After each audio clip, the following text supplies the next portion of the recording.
नमस्कार, मैं हूं प्रिया मिस्त्री और आप देख रहे हैं कृषि जागरण। स्वागत है आपका इस कृषि बुलेटिन में। आइए नजर डालते हैं कुछ टॉप हेडलाइंस पर। आदित्य L1 हुआ लॉन्च, क्या चांद के बाद सूरज पर भी बन सकेगा घर?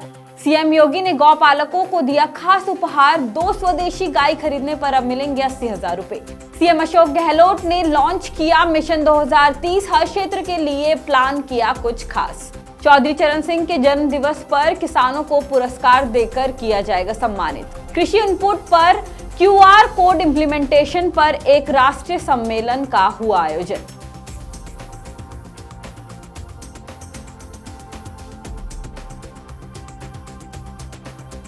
अब खबरें विस्तार से। चंद्रयान 3 के बाद आज इसरो ने सूरज के लिए भारत का पहला मिशन आदित्य L1 लॉन्च किया। आदित्य L1 मिशन आज दिन में 11:50 पर लॉन्च किया गया। 15 लाख किलोमीटर की दूरी तक जाने वाले इस मिशन को आंध्र प्रदेश के श्रीहरिकोटा से लॉन्च किया गया। साथ ही इसरो की ओर से 12:10 से इसका लाइव टेलीकास्ट शुरू कर दिया गया। बता दें, इस पर भारत की स्पेस एजेंसी इसरो के प्रमुख S सोमनाथ ने कहा कि भारत का ये पहला सौर मिशन सूर्य पृथ्वी की बीच मौजूद L1 पॉइंट पर पहुंचने के लिए 125 दिन लेगा। ये पॉइंट अपनी धरती से 15 लाख किलोमीटर की दूरी पर है। ये धरती से सूरज का मात्र 1% है।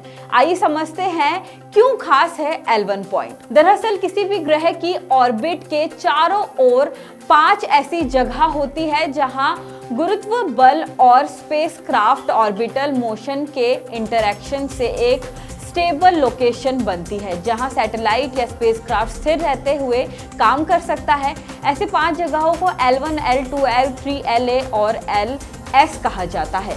इस पॉइंट पर किसी सैटेलाइट को पहुंचने का बड़ा फायदा ये होता है कि वहां से सूरज को लगातार सतह ही देखा जा सकता है और इसमें ग्रहण वगैरह से कोई दिक्कत बाधा नहीं पड़ती। यूपी की योगी सरकार गौवंशों और उनकी सुरक्षा को लेकर आए दिन नई योजनाएं लाती रहती है। इसी क्रम में सीएम योगी ने नंद बाबा दुग्ध मिशन के तहत मुख्यमंत्री स्वदेशी गौ संवर्धन योजना शुरू की है। इस योजना का प्रमुख उद्देश्य ये है कि यूपी के गौ पालकों की आय बढ़ सके, पशुपालन में रोजगार उपलब्ध कराया जा सके। इसके अलावा दूसरे प्रदेशों से स्वदेशी नस्लों की गाय के प्रति गौ पालकों का रुझान बढ़ाया जा सके, साथ ही साथ दुग्ध उत्पादन में भी वृद्धि हो सके। वही योजना को लेकर शासनादेश जारी कर दिया गया है। शासनादेश में इस योजना से संबंधित पात्रता, सब्सिडी के मानक, उद्देश्य और स्वरूप को स्पष्ट रूप से दिया गया है। बता दें, इस सब्सिडी से गौ पालकों को 2 स्वदेशी नस्ल की गायों को खरीदने पर मिलेगी। मतलब गौ पालकों को कुल व्यय धनराशि का 40% यानी 80,000 रुपए दिया जाएगा। राजस्थान मिशन 2030 इन दिनों प्रदेश में ये काफी चर्चित है। लक्ष्य है साल 2030 तक राजस्थान को विकसित राज्यों की श्रेणी में खड़ा करना। इसके लिए राज्य सरकार विभागों और उनसे जुड़े स्टेक होल्डर से सुझाव भी मांग रही है। आम जनता से भी इसके लिए सुझाव मांगे जा रहे हैं। तो वहीं सीएम अशोक गहलोत ने 2030 तक के लिए राजस्थान को विकसित राज्यों में टॉप पर जगह बनाने का नारा दिया है। सीएम अशोक गहलोत ने मिशन 2030 की लॉन्चिंग हाल ही में की। खास बात यह है कि राज्य सरकार इस मिशन पर 1 करोड़ लोगों से सुझाव लेगी। इन सुझावों के आधार पर विजन 2030 डॉक्यूमेंट तैयार कर उसे सार्वजनिक किया जाएगा।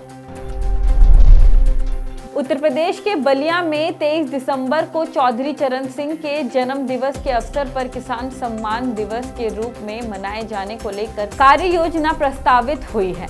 इस कार्यक्रम को लेकर मुख्य विकास अधिकारी प्रवीण वर्मा ने बताया कि 23 दिसंबर को क्रॉप कटिंग से प्राप्त परिणाम के आधार पर किसानों को सम्मानित किया जाएगा। कार्य योजना के अनुसार बलिया में खरीफ 2023 की धान संकर प्रजाति को छोड़कर एवं उड़द में अधिकतम उत्पादन प्राप्त करने वाले कृषकों को 2 पुरस्कार प्रथम व द्वितीय प्रदान किए जाएंगे। प्राकृतिक खेती श्रेणी में अंतर्गत 2 कृषकों को पुरस्कार प्रथम व द्वितीय प्रदान किया जाएगा ताकि जनपद कृषकों में अपने उत्पादन एवं उत्पादकता में अधिकाधिक वृद्धि करने हेतु प्रतिस्पर्धा की भावना जागृत हो सके।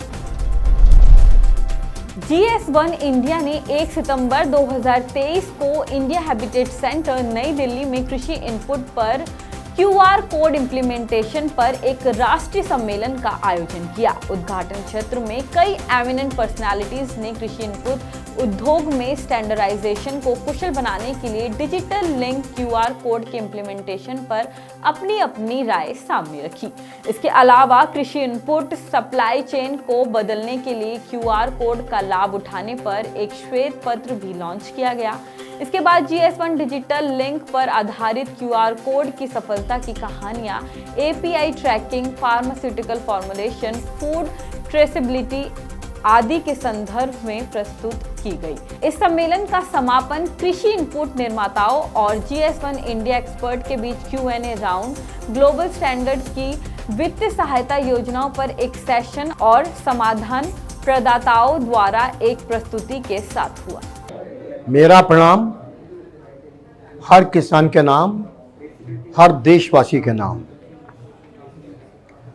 आज का कार्यक्रम जो हो रहा है GS1 के द्वारा, मैं उनको बधाई देता हूं कि उन्होंने एक बहुत अच्छे टॉपिक QR कोड के ऊपर ये कार्यक्रम किया है। हमारा देश एक डेवलपिंग मुल्क है और जिसको हम आगे तरक्की की तरफ ले जाने की बात कर रहे हैं।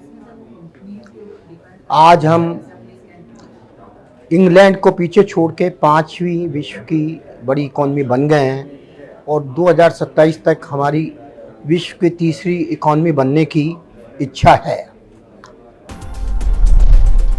आज के लिए बस इतना ही, लेकिन ऐसे ही कृषि से जुड़ी और भी तमाम खबरें जानने के लिए कृषि जागरण के साथ बने रहिए। धन्यवाद।